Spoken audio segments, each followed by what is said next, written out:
This section is Getting Ready for Algebra. Goes along with page 32, and the vocabulary words are equation, which is a statement involving variables and whole numbers, and then another vocabulary word is variable, like an X or an A in the problem, and solving for unknowns.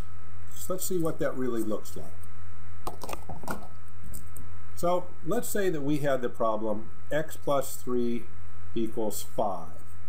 We know already, just by looking at the problem, that we know that x is equal to 2, because 2 plus 3 is 5. But mathematically, how did we get there?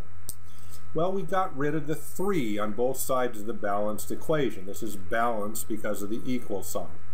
So in order to get x by itself on our answer, we had to take away 3 from both sides. And we did that to both sides because, like I said, this is a balanced equation. X plus 3 is the same as 5. So if we work backwards, taking away 3 from 3 and 3 from 5, this goes to 0. We don't really have to include it in the equation. So x just drops down, and then we have our answer. So let's take a look at another example. We have x plus 7 equals 12. Working backwards, okay, we want to get x by itself, so it means we have to get rid of the plus 7.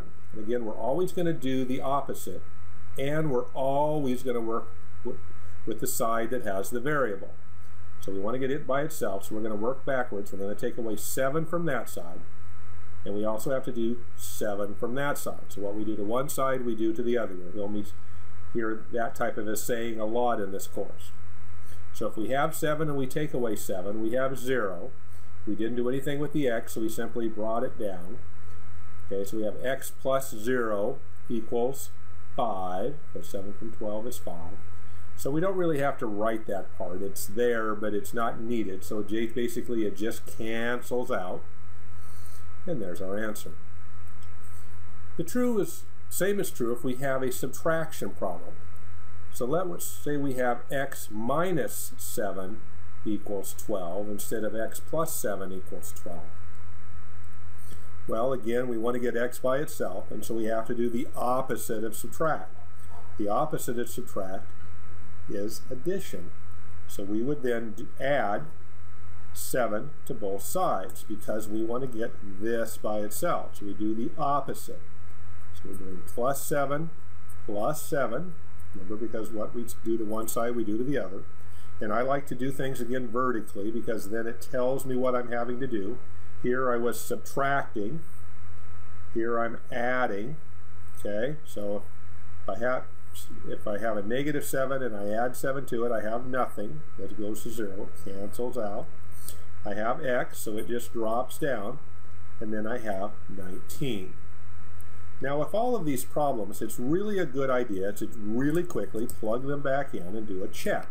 That's another one of the goals in here is to be able to check everything. So if I plug in, if I know that x is 2, so if I plug that in here for my variable, notice it's a variable because every time we have a different problem involving x, it is different. So it varies, hence the term variable. It means it can change.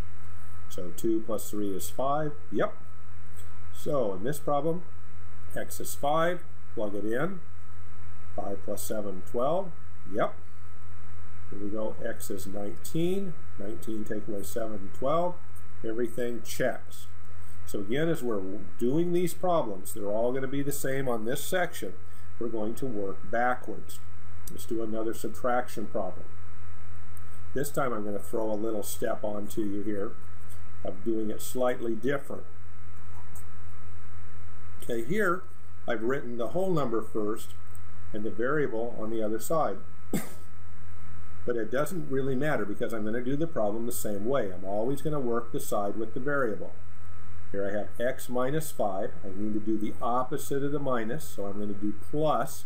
And I want to get rid of the 5 because I just want x by itself, so I'm going to add 5 to both sides. Really doesn't matter if I have the variable and whole number or whole number variable.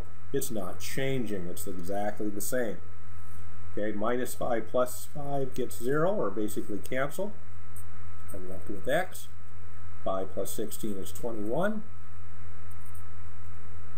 Excuse me. 21 take away 5 is 16. And we're all set.